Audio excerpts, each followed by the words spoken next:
magkakasama kayo ngayon for the first time sa MMK. Kamusta yung experience niyo working together? Joke! Alam mo, masaya po. This is our third project together. This is our third project together. So, sanay na kami magkasama everything. So, siguro, it was easier to work with him because we know each other na. Parang, wala, comfortable na Yeah, acting. we're so comfortable with each other. together. So, palaging fun sa set, palagi lang kami kumakain, kumakanta, yun, chill. Tell us about the story of here sa MMK and your roles na gagampanan. The story is basically about, Tagalog pala. Yung character si Karen, parang she doesn't believe in love. Tapos wala pa yung isip niya until she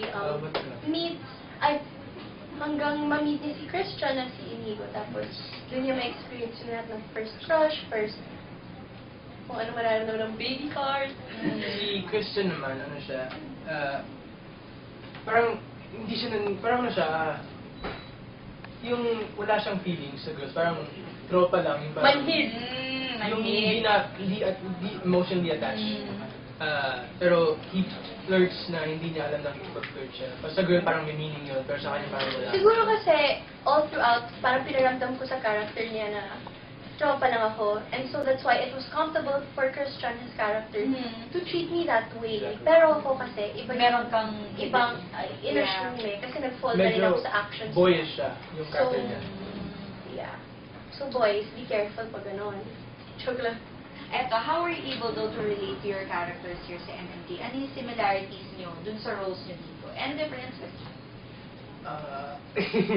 Similarities. I guess... Are you similar to your character? No, not really. I don't...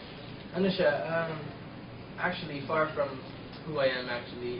Hindi naman ako yung cool guy sa school. I don't think so. Hindi naman ako yung... I don't think I flirt. Like, without knowing. I mean, Yeah. hindi naman ako... I'm not like that, right? So, I don't think I'm near my character. What about you? Ay, sorry. Tagalog. Ako, paano ba ako naging sa character ko?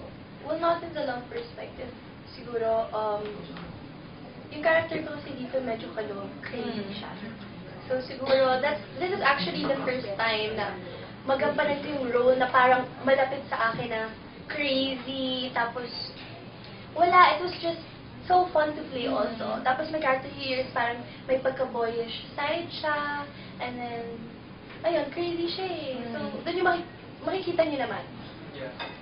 Ayan. Eto daw, may pressure daw ba sa inyo na parang mataas dapat ang ratings, mag-work dapat yung love dito sa MMK? Since it's MMK, kasi di ba parang ang sinasabi, pag sumaba ka sa MMK, actor at actress ka talaga. So, may pressure ba on your part? Siyempre naman po, palagi naman po naging pressure. Pero, you know, we're trying our best.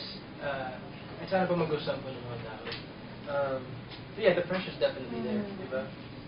Parang hindi matatanggal yung pressure. And of course, if you're gonna do something, you want high ratings talaga. But you know, we just really did our best to give everybody a good episode this Saturday. Exactly. And it's talagang, I promise, this is an episode that everybody can relate to. Promise. Ayan, eto daw, since, ayan, marami makaka-relate for sure. Tsaka meron na tayong mga pinakitang teasers and mga pictures of you and Inigo, di ba, for this episode. Ano daw yung most memorable scene para sa inyo? Ano, yung last scene na ginawa ko, nasa bookstore kami. Abangan nyo Don't lang, tell the basta. story. Nasa bookstore kami, tapos Basta sa bookstore siya, abangan nyo na lang. doon nila makikita yung talento ko sa pagkanta. Yes. Wow, may talent sa pagkanta. Abangan yan for sure. Yeah!